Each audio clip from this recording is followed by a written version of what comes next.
Está todo mundo participando. CENED.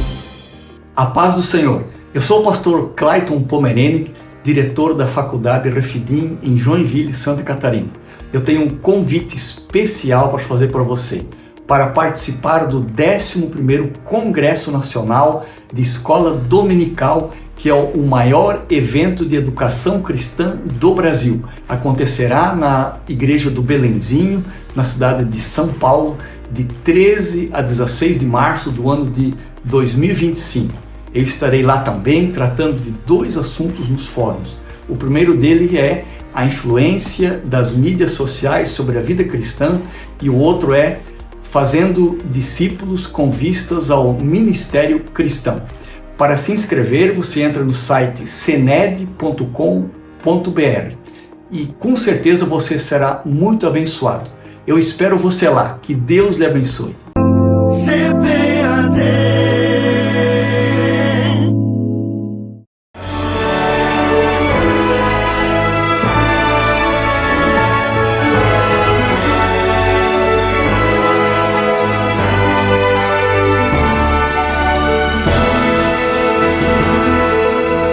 Subsídios. Lições Bíblicas Adultos. Lição 12. A promessa de vida abundante. Nesta lição estudaremos a promessa da vida abundante prometida pelo Senhor Jesus, conforme João capítulo 10. A vida com Cristo se contrasta diretamente com a vida sem Ele. Quando estamos em Cristo, tudo o que ansiamos e desejamos tem outros fundamentos. A vida abundante em Cristo preenche lacunas que até então nem imaginávamos que poderiam ser preenchidas. Por isso, a vida abundante é uma promessa que começa e termina em Jesus. Pois só mediante um relacionamento pessoal com Ele é possível desfrutar desta vida. O primeiro tópico desta lição é Jesus, a fonte de vida abundante. O primeiro subtópico é a fonte de verdadeira vida. O Evangelho de João, no capítulo 10, apresenta o Senhor Jesus como bom pastor. Esse pastor se relaciona com as suas ovelhas, as protege, se dirigindo à frente delas, no caminho para livrá-las dos perigos.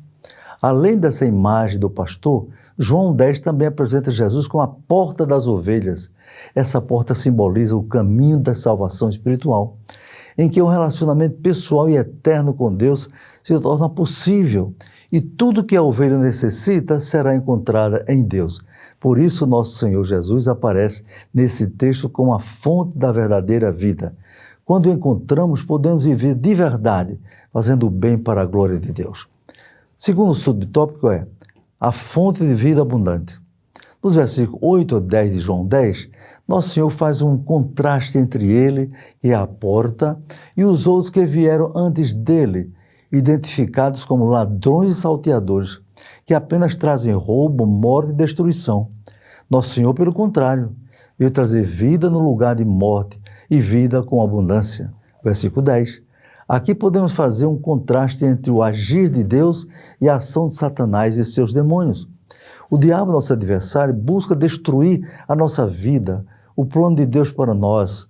Deus, por intermédio de seu Filho, nos devolveu a vida e nos amou e nos salvou, perdoou e apagou os nossos pecados e nos deu a dignidade de salvos em Cristo. Isso é a verdadeira vida que só Deus, mediante sua graça, por meio de Cristo, pode nos dar. O terceiro subtópico é a fonte de amor.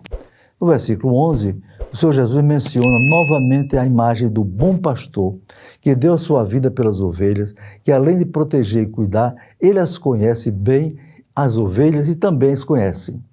Nosso Senhor afirma que, da mesma forma que ele é conhecido do Pai, conhece profundamente suas ovelhas e entregou sua vida por elas. Por isso ninguém pode tirar as suas ovelhas de suas mãos, pois ele zela por elas. A relação com suas ovelhas é baseada no amor que pode ser testemunhado no relacionamento de Nosso Senhor com a Santíssima Trindade. Dessa forma, o Senhor Jesus é a fonte do amor entre o bom pastor e suas ovelhas. Ele é a nossa fonte transbordante de vida verdadeira e abundante. O segundo tópico da lição é a vida abundante. O primeiro subtópico, o conceito de vida abundante. Mediante o relacionamento que estabelecemos com Deus por meio de Jesus, o nosso pastor, podemos comentar a respeito do que significa a vida abundante, mencionada pelo nosso Senhor em João, capítulo 10, versículo 10. Sabendo que o ser humano tem necessidades físicas, emocionais e espirituais, podemos afirmar que a vida abundante prometida por nosso Senhor preenche também as esferas do corpo, da alma e do espírito. Trata-se de uma nova vida integral em Cristo, em que tudo se fez novo e se torna em autêntica novidade de vida, conforme 2 Coríntios 5,17. O segundo subtópico diz: a vida abundante também influencia a família. No episódio bíblico, na ocasião da libertação de Paulo e Silas da prisão, o carcereiro apavorado perguntou a Paulo o que podia fazer para ser salvo, de modo que o apóstolo respondeu: crê no Senhor Jesus Cristo e serás salvo, tu e a tua casa. Atos 16, 31. A salvação em Cristo não se aplicaria apenas ao carcereiro, mas de maneira abrangente a toda a sua casa. E não se resumiria apenas ao livramento físico de uma punição do Estado, mas a um novo tipo de vida para o carcereiro e toda a sua família. Assim aprendemos que a vida abundante prometida por Jesus abrange os nossos familiares também. O terceiro subtópico é diversas bênçãos provenientes da vida abundante. Quando passamos a ter um relacionamento pleno com Cristo e por isso desenvolvemos a vida abundante, passamos a desfrutar de copiosas bênçãos, dentre as quais podemos destacar a paz de Deus, ou a paz em Deus, e a tranquilidade nas decisões, pois trata-se de uma realidade prometida pelas Escrituras para quem tem uma vida abundante, conforme João 14, 27.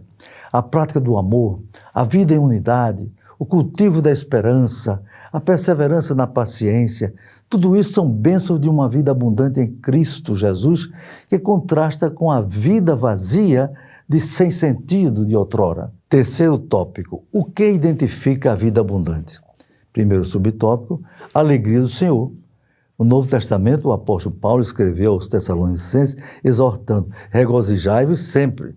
1 Tessalonicenses 5,16. No Antigo Testamento, Neemias disse: a alegria do Senhor é a vossa força. Neemias 8,10. Logo, a alegria faz parte da identidade de quem se relaciona com Deus e vive uma vida abundante. É uma virtude citada pelo apóstolo Paulo em Gálatas 5,22. Em Provérbios, o sábio diz que a alegria é um bom remédio. Provérbios 17,22. Essa virtude mostra que estamos bem, em paz e cheios de vigor.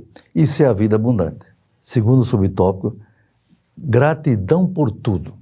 A gratidão é uma virtude cristã que revela humildade e, ao mesmo tempo, dependência total de Deus acerca de tudo o que acontece em nossas vidas. Na vida abundante, no lugar de murmurar ou reclamar das coisas, aprendemos a dar graças por tudo o que Deus tem feito de bem por nós. Em tudo dá graça, diz a Bíblia, porque esta é a vontade de Deus em Cristo Jesus para convosco. 1 Tessalonicenses 5,18. Assim, a virtude da gratidão é plenamente coerente com a vida abundante, pois em Deus nos sentimos satisfeitos e plenos. Demos sempre graças em tudo. Efésios 5,20, Colossenses 3,17. O terceiro subtópico, vida no Espírito, vida de oração. Na vida abundante, o Espírito Santo preenche o crente. A Bíblia diz que para viver no Espírito, devemos estar inclinados às coisas do Espírito. Romanos 8, 5 a 11. Então é preciso ser cheio do Espírito e andar nele para termos a vida plena. Jamais podemos extinguir o Espírito. 1 Tessalonicenses 5,19. Um elemento indispensável para quem vive no Espírito é o cultivo de uma vida de oração.